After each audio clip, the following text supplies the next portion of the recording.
Hello friends, welcome back पे on science. Friends, हम लोग डिस्कशन कर रहे थे क्लास 10th का विज्ञान, जिसमें फ्रेंड्स हम लोग पार्ट 7 नियंत्रण और समन्वय डिस्कशन कर रहे हैं। फ्रेंड्स, हम लोग का 2 क्लास हो चुका है और फ्रेंड्स आज हम लोग तीसरा क्लास का चर्चा करेंगे, जिसमें फ्रेंड्स हम लोग देखेंगे कि क्रियाकलाप 7.2 करेंगे। इसमें इस क्रियाकलाप को फ्रेंड्स हम लोग पूरा करेंगे। तो चलिए फ्रेंड्स, हम लोग सबसे पहले क्रियाकलाप 7.2 को पूरा करते हैं। दिया हुआ है फ्रेंड्स, एक शंकु फ्लास्क को जल से भरिए। उसके बाद है फ्लास्क की ग्रीवा को तार के जाल से ढक दीजिए। एक ताज़ा सेम का पौधा तार की जाल पर इस प्रकार रख दीजिए कि उसकी जड़ें जल से भीगी रहे। एक ओर से खुला हुआ गत्ते का एक बॉक्स लीजिए। फ्लास्क को बॉक्स में इस तरह रखें कि बॉक्स की खुली साइड खिड़की की ओर हो, जहां से प्रकाश आ रही हो, जैसा कि चित्र 7.1 में है।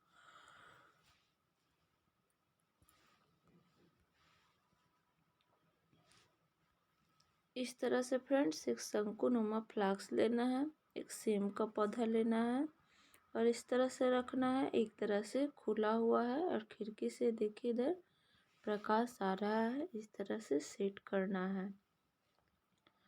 चित्र 7.1 देखिए, प्रकाश की दिशा में पादप की अनुक्रिया। 2 या 3 दिन बाद आप देखेंगे कि प्रकाश की ओर प्ररोह जो है प्रकाश की ओर झुक जाता है तथा जड़ें प्रकाश से दूर चली जाती है। ये देखिए फ्रेंड्स, पौधा जो है प्रकाश की ओर झुक गया है। अब फ्लास्क को इस प्रकार घुमाइए कि प्ररोह प्रकाश से दूर तथा जड़ प्रकाश की ओर हो जाए। इससे इस अवस्था में कुछ दिन के लिए विक्षोभ रहित छोड़ दीजिए। अब इसको इस तरह से घुमाना है कि ये जो प्ररोह है इधर घूम जाए और जड़ जो प्रकाश से दूर चला गया है इधर आ जाए धूप की ओर। तो यहाँ पे क्वेश्चन बनता है,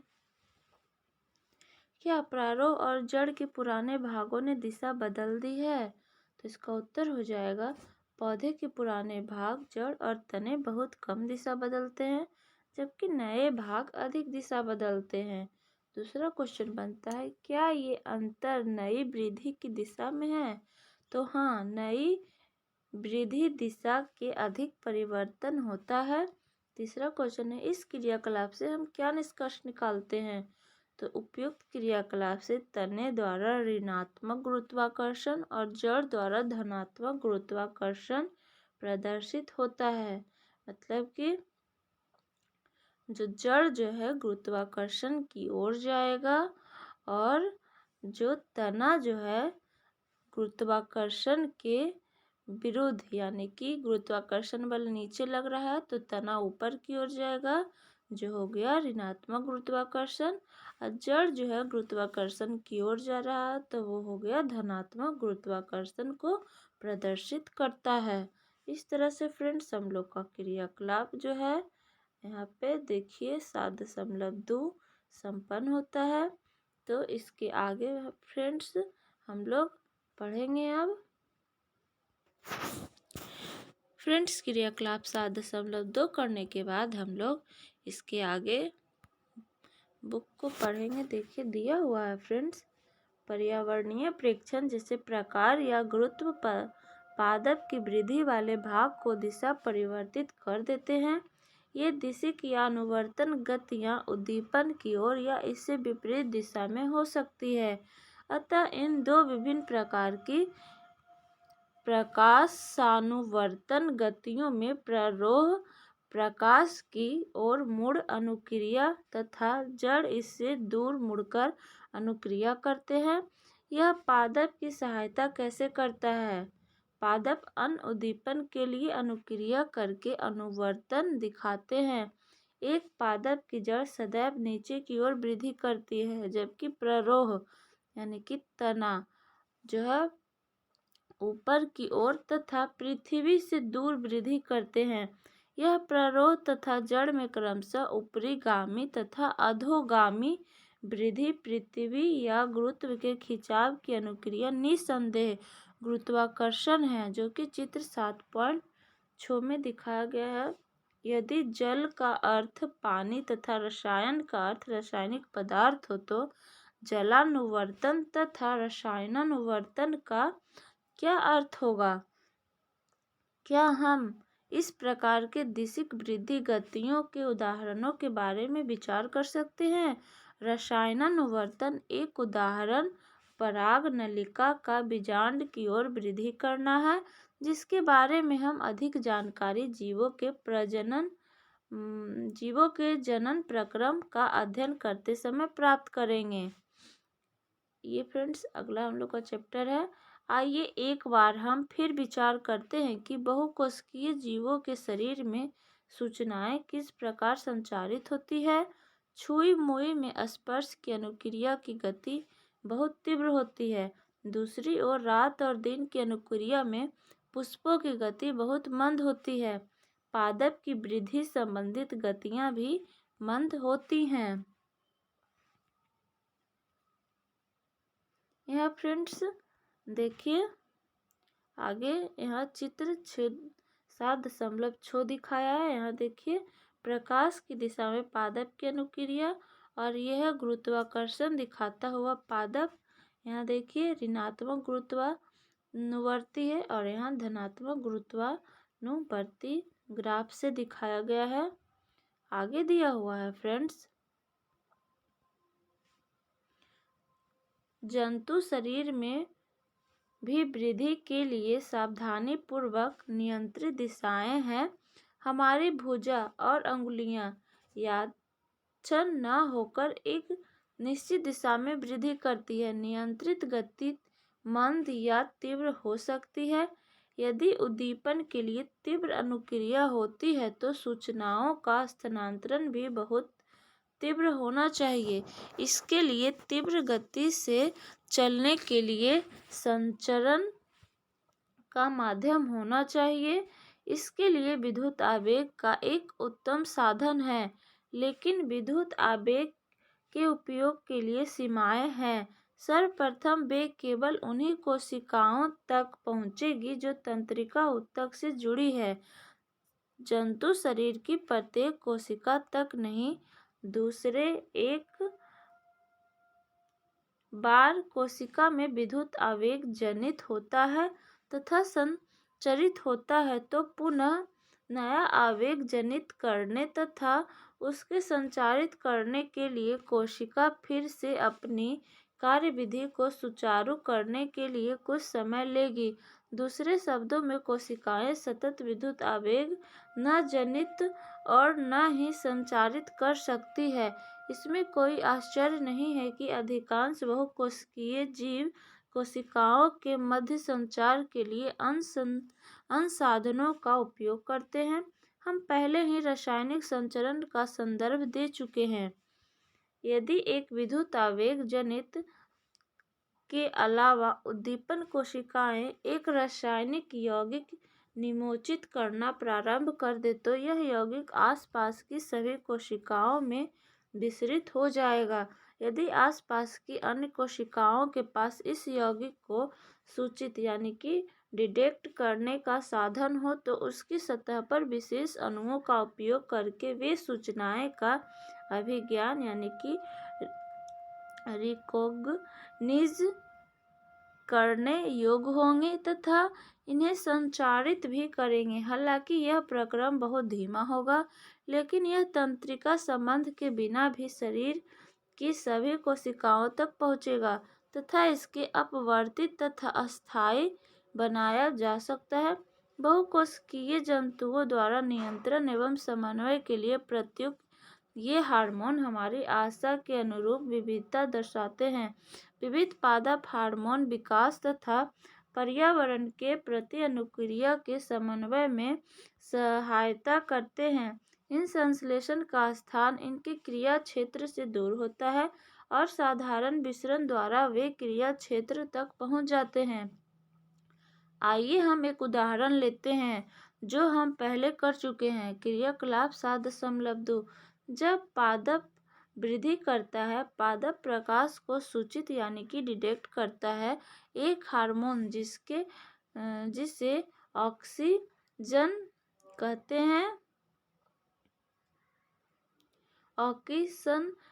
हैं। यह प्ररोह के अग्रभाग यानी कि टिप में संश्लेषित होता है तथा कोशिकाओं की लंबाई में वृद्धि में सहायक होता है। जब पादप पर एक ओर से प्रकाश आ रहा है, तब ऑक्सीजन विसरित होकर प्ररोह की छाया वाले भाग में आ जाता है। प्ररोह की प्रकाश से दूर वाली साइड में ऑक्सीजन का सांद्रण कोशिकाओं की लंबाई में वृद्धि के लिए उद्दीपन करता है, अतः पादप प्रकाश की ओर मुड़ता हुआ दिखाई देता है।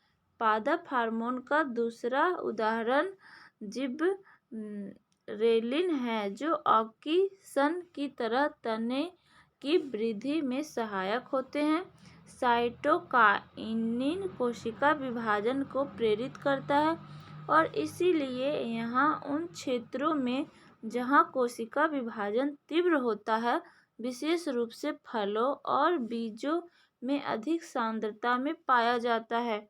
ये उन पादप हार्मोन के उदाहरण हैं जो वृद्धि में सहायता करते हैं, लेकिन पादप की वृद्धि संदमन के लिए भी संकेत की आवश्यकता है। एबिसिक अम्ल वृद्धि सांद्र के संदमन करने वाले हार्मोन का एक उदाहरण है। पत्तियों का मुरझाना इसके प्रभाव में सम्मिलित है। आगे दिया हुआ है फ्रेंड्स प्रश्न